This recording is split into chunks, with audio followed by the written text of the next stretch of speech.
My name is Vivian Cole, and before I tell you what happened at the Whitfield Annual Harvest Dinner, the most important social event of that family's calendar, the night Margaret humiliated me in front of everyone she had ever wanted to impress, I need to tell you who I am, because that's the part she never bothered to find out.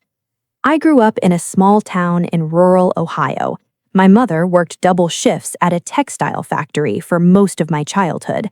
My father left when I was 9. We didn't have much. What we had was a small house with a leaking roof, a vegetable garden my mother tended with ferocious pride, and a rule she repeated every single morning before school. Vivian, your mind is the one thing nobody can ever take from you, so you fill it up and you protect it. I did exactly that. I was the first person in my family to attend college. I earned a full scholarship to study finance at Ohio State, graduated with honors, and spent the next decade building a career in real estate investment that most people twice my age hadn't come close to achieving. By the time I was 31, I had quietly acquired, renovated, and sold 11 residential properties in the greater Columbus area. I wasn't loud about it. I never needed to be. The numbers spoke on their own. That's how I met Daniel Whitfield. He was the architect on a commercial renovation project I was funding. He was brilliant, warm, and completely different from the world he came from. We fell in love quickly and honestly. He told me early on that his family was a lot. I told him I could handle a lot. I had handled a lot my entire life. What I hadn't fully understood was that a lot, in Margaret Whitfield's case, was an entirely different category of difficulty.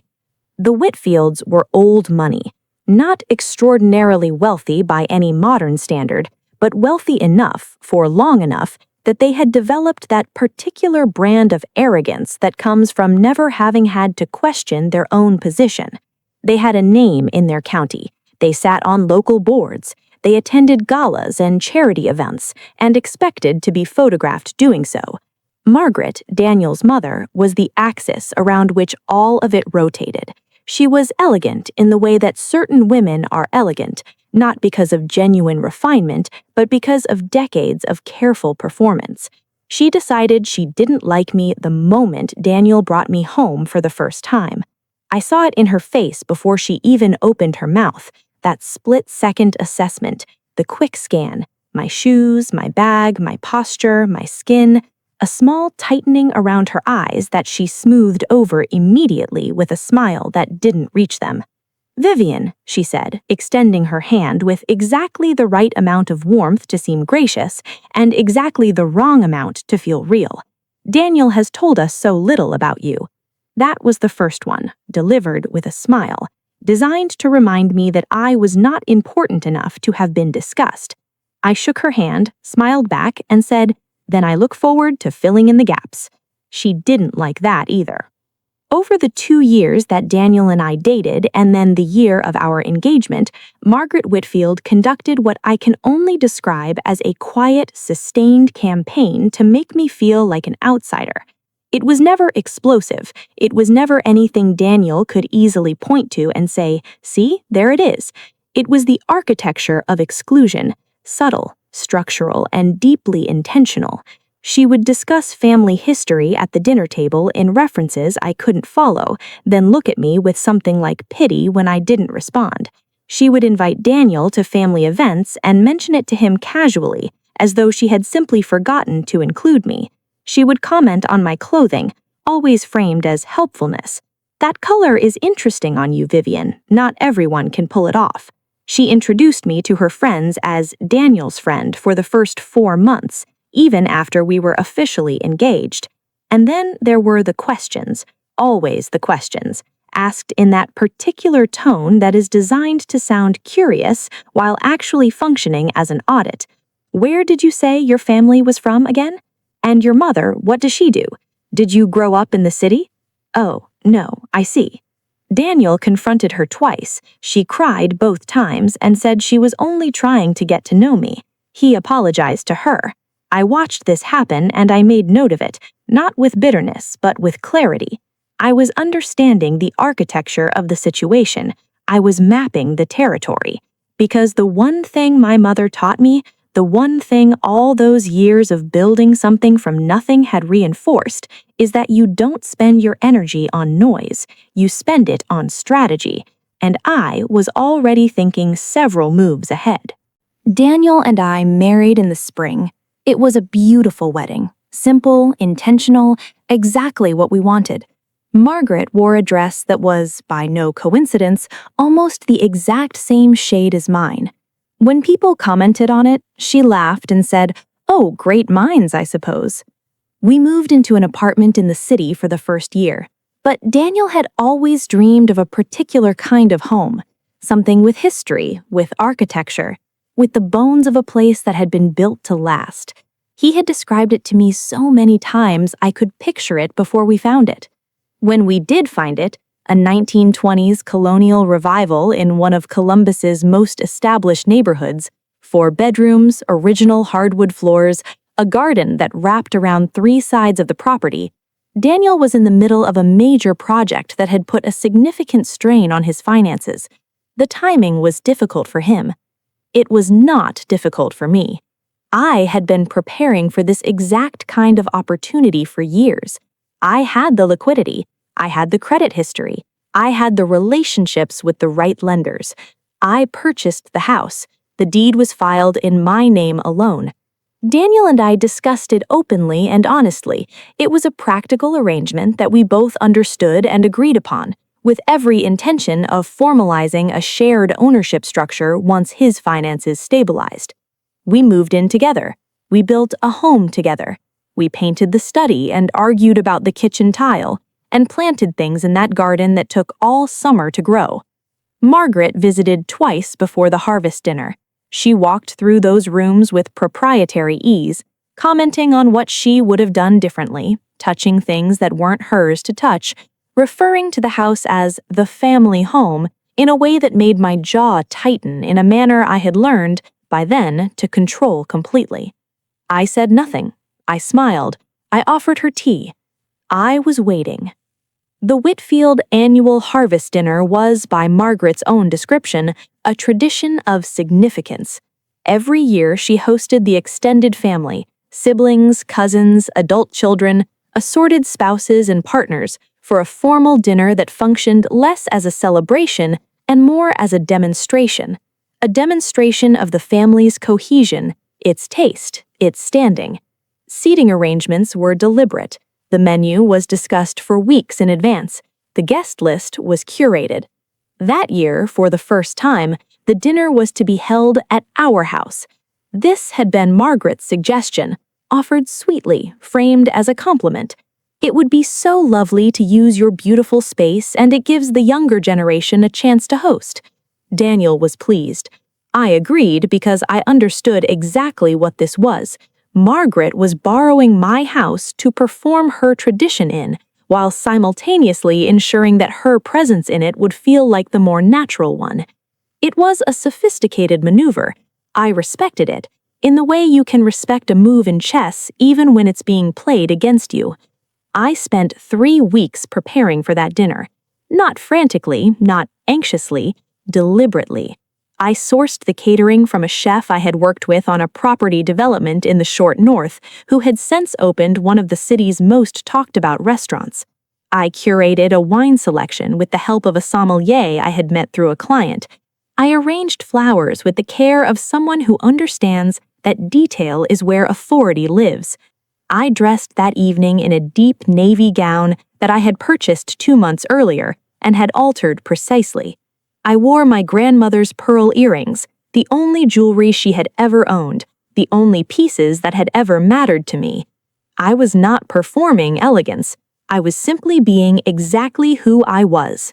The guests arrived at 7, 23 people, ranging from Margaret's oldest sister, a formidable woman named Constance, who had always been privately kind to me, to various cousins I had met in passing. Daniel was glowing. He was proud of the house, proud of the evening, proud of us. Margaret arrived last. Of course she did. She was wearing a deep red gown and a smile like a weapon. She moved through the room with the authority of a hostess, accepting compliments on the flowers, on the ambiance, on the table setting. I watched her redirect credit with the skill of someone who had been practicing it for decades. A cousin said, "Margaret, this is absolutely stunning." Margaret smiled and said, "Well, we all worked so hard on it." The "we" was calculated. It distributed her contribution across an undefined group while ensuring the impression was hers. I smiled, I circulated, I spoke to Constance about a novel we had both recently read. I spoke to Daniel's younger brother, Thomas, about his work in sustainable architecture. I was present, warm, and entirely unbothered, which is, I think, what provoked what came next. It happened at the dinner table, halfway through the main course.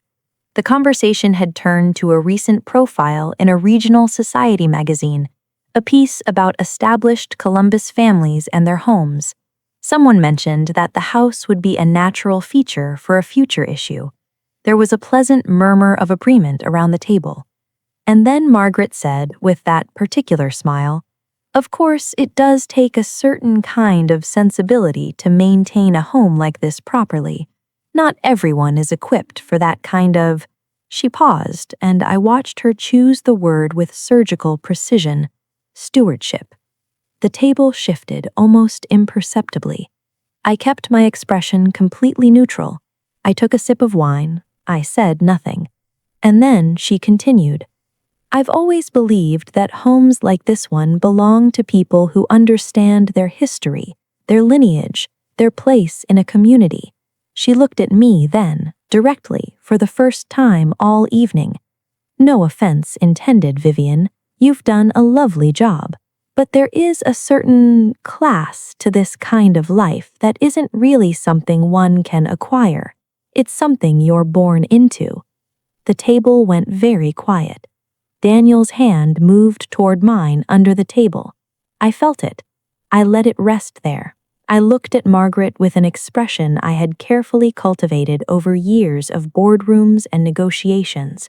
Pleasant, unreadable, and entirely unmoved. "None taken," I said, and I smiled. She had expected something, tears perhaps, stiffness, a brittle silence, some visible crack in the surface that she could point to later as evidence that she had been right all along, that I didn't have what it took, that I didn't belong. She got nothing, because I knew something she didn't, and I had known it for months. Let me tell you about a conversation I had 14 weeks before that dinner. I had been approached, quietly, by a development group interested in acquiring several properties in our neighborhood as part of a larger urban revitalization initiative. This was not unusual. I had been approached before, and I had always evaluated such inquiries with the same due diligence I applied to everything else. But in the course of that conversation, I had been introduced to a woman named Patricia Huang, a senior partner at a real estate investment firm that was, at that point, in the process of finalizing a very significant acquisition. Patricia and I talked for 2 hours over coffee. By the end of it, she had offered me a consulting role on the acquisition, one that, given its scope, would have been lucrative under any circumstances. But what made it particularly interesting was the specific property at the center of the portfolio, the Whitfield Commercial Building, owned by the Whitfield Family Trust for 53 years, the building from which a meaningful portion of the family's passive income had been generated for 2 generations. The building that, according to the trust documents Patricia had shared with me under a confidentiality agreement, was structured in a way that made it acutely vulnerable to a specific kind of acquisition approach, one I understood better than almost anyone in the city. Patricia's firm had been trying to structure a deal for 18 months. They were stuck on a particular clause in the trust documentation that no one on their team had been able to navigate. I navigated it in 40 minutes. I became a consultant on the acquisition. I signed a confidentiality agreement. I did my work with the precision and discretion I bring to everything. And over the following weeks, as I prepared for the harvest dinner, As I arranged the flowers and selected the wine, and had my gown altered, the acquisition moved forward with the momentum that comes from finally having the right person in the right seat. The deal closed 11 days after the harvest dinner. I did not tell Daniel about my involvement until after. This was not deception, it was discretion required by the confidentiality agreement, and Daniel, who understood professional obligations, accepted that without question. But I want to be precise about the timeline, because the timing matters. Margaret made her comment about class and lineage on a Saturday evening. On the following Wednesday morning, a letter was delivered to Margaret Whitfield from the law firm managing the Whitfield Family Trust, informing her that the commercial building had been sold as part of the acquisition, and that the trust's passive income structure would be substantially affected going forward. She did not yet know who had made the deal possible. On Friday, Patricia Huang, who believed in transparency and had no particular reason to protect anyone's feelings, sent a brief professional email to all parties involved in the acquisition, thanking them by name. Margaret's son-in-law, who sat on the periphery of the family's financial affairs, saw the email. He mentioned it to his wife. His wife mentioned it to Constance. Constance called me. "Vivian," she said, and I could hear something in her voice that was equal parts surprise and something that might have been admiration. "Did you know about the building?" I was under a confidentiality agreement until closing. I couldn't discuss it. There was a pause. "Does Margaret know?" "I imagine she'll find out. The letter should have arrived this morning." Another pause. "Vivian," said Constance slowly, "you never said a word." "I imagine she'll find out. I imagine she'll find out." There was nothing to say, I told her, and then she laughed. It was a real laugh, the kind that comes from somewhere genuine and surprised. "No," she said, "I suppose there wasn't." The call from Margaret came that afternoon. I will not reproduce the full conversation because some of it is not worth repeating, but I will tell you the essential shape of it. She called to ask whether it was true that I had been involved in the sale of the building. I confirmed that I had provided consulting services to the acquiring firm. She asked why I hadn't told the family. I explained, calmly and factually, that I had been bound by a confidentiality agreement, as is standard in acquisitions of that nature. She asked, and this is where the conversation became interesting, whether I had known when I took the consulting role that the property belonged to the Whitfield Trust. I said yes, I had known from the beginning. The silence on the other end of the line was a different kind of silence than the silence at the dinner table. That silence had been designed to diminish me. This silence was something else entirely. This was the silence of a woman realizing that the terrain she thought she controlled had been shaped, quietly and entirely legally, by someone she had dismissed. "You should have told us," she finally said. "I was under a confidentiality agreement," I repeated. "You could have—" "Margaret," I said her name simply and without heat. "I am a professional. I operated with complete integrity. The acquisition was lawful, beneficial to the acquiring firm, and handled with full compliance to every applicable agreement. I don't know what you believe I should have done differently." Another silence. And then, because I am who I am, and because I had no interest in cruelty, only in clarity, I said, "I hope you understand that nothing I did was personal. I was doing my job, the same job I have always done, the same job that, as it happens, also paid for the house you had dinner in last Saturday." I let that land exactly where it needed to land. Then I said, "I hope you have a good afternoon, Margaret," and I ended the call. I want to be honest with you about something.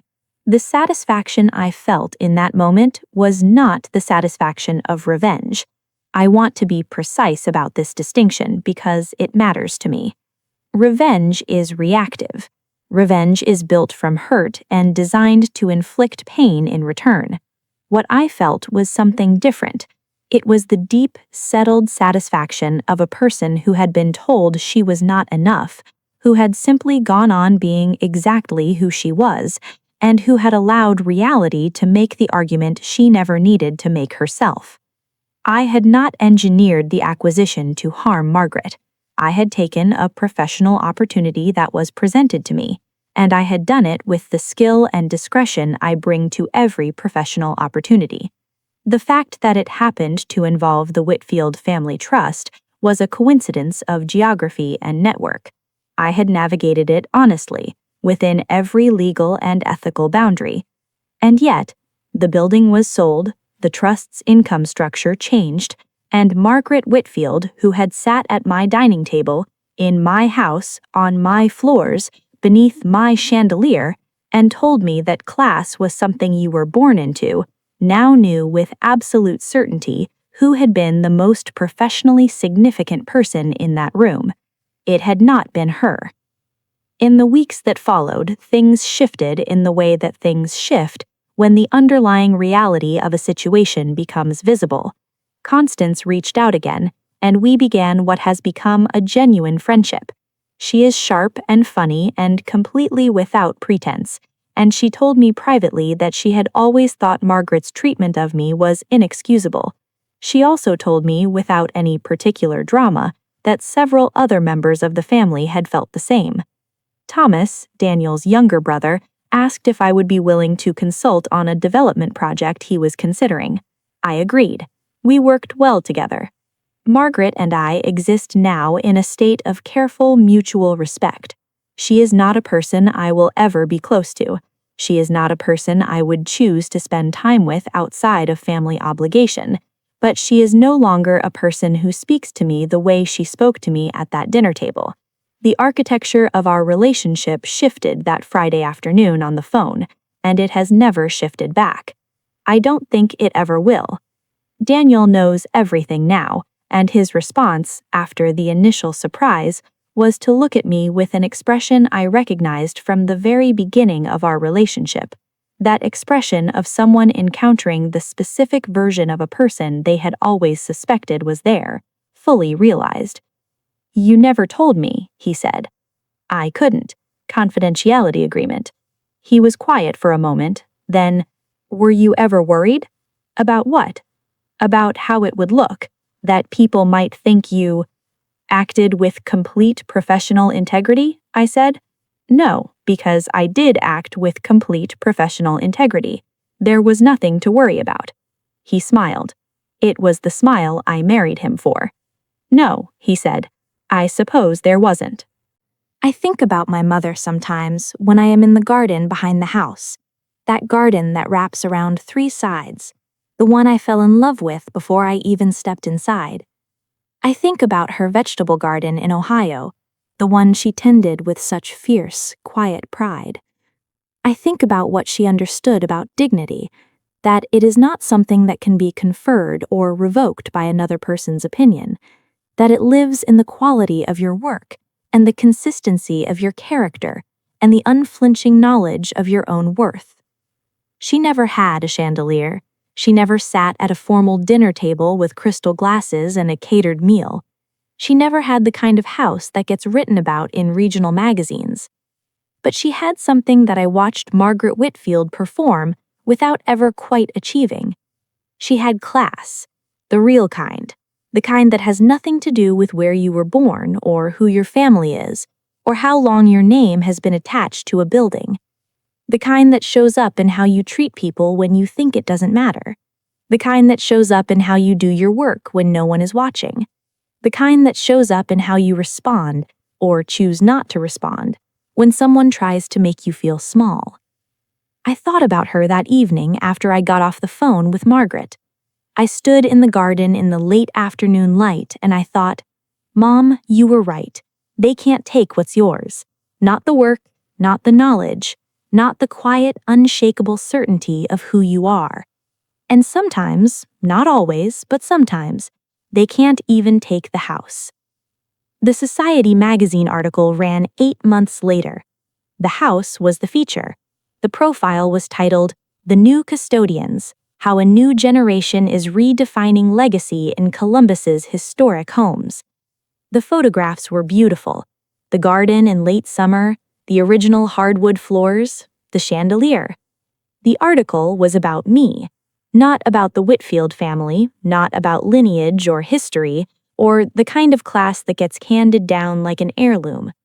About me, about what I had built, about what I had chosen, about what I understood a home to be, not a monument to the past, but a living, breathing investment in the future.